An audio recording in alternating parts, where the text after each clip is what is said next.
salah satu anggapan kenapa Indonesia disebut negara gagal adalah ketidakhadiran. Abang main dulu baru. Oke, ini menteri ini gua umpanin di sini karena gua tahu dia bakal di reshuffle.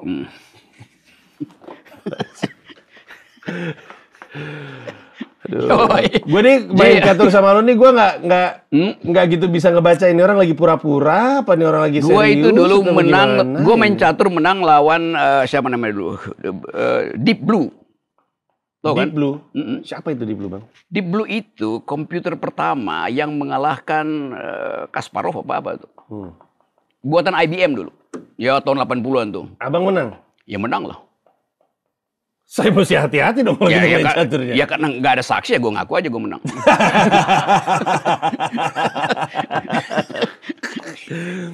Oke, salah satu anggapan kenapa Indonesia disebut sebagai failed state karena ketidakhadiran negara di konflik di sejumlah momen Kanjuruhan misalnya yang nggak sampai selesai, nggak ada atau mungkin penyelesaiannya nggak memuaskan untuk masyarakat. Dan sejumlah konflik-konflik lainnya seperti premanisme yang naik ke atas, grip Jaya, apa namanya itu ormas itu yang gerakan apa itu Hercules gitu. Apakah pemerintah sekarang sah untuk disebut nggak punya kehadiran? Kayak kita spesifikin deh. Premanisme lagi naik, BUMN diganggu, usaha diganggu, jelas siapa yang ganggu. Ada penyanderaan tempat oleh ormas, kayak dibiarin begitu aja, mungkin karena keterkaitan Hercules dengan Pak Prabowo. Apakah abang ngerasa dalam hal ketidakhadiran negara urusan konflik, itu juga nyata di eranya Pak Prabowo? Oke, kalau gue rumusin dalam satu kalimat, we are living in the republic of fear gitu. Living in the republic of fear. Jadi kita cemas, ada gejala sosial, ada keadaan anomi artinya apa tuh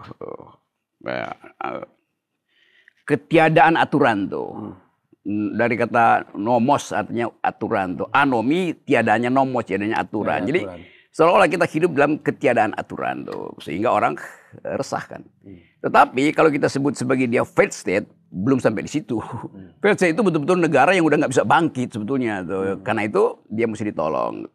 Contoh paling mutakhir dari failed state itu, lu tahu nggak di pinggir kanan New Zealand itu ada negara kecil, negara pulau namanya Nauru. Nauru itu tahun 2000 itu negara paling makmur sedunia. Penduduknya mungkin ya 2 juta orang itu. Tapi itu pulau isinya adalah fosfat. Fosfat. Oke. Jadi kekayaan Nauru itu per kapita itu di atas Amerika, di atas Inggris, di atas London, Swiss, bahkan di atas yang paling bagus ini Darussalam apa namanya ini tetangga kita nih. Brunei. Jadi dia negara paling makmur. Mobil itu di Nauru paling dipakai 3-4 bulan dibiarin aja. Mogok dibiarin dia beli lagi. 20 tahun kemudian fosfatnya habis. Akibatnya negara itu negara paling miskin di dunia sekarang dan mesti di bail out oleh PBB.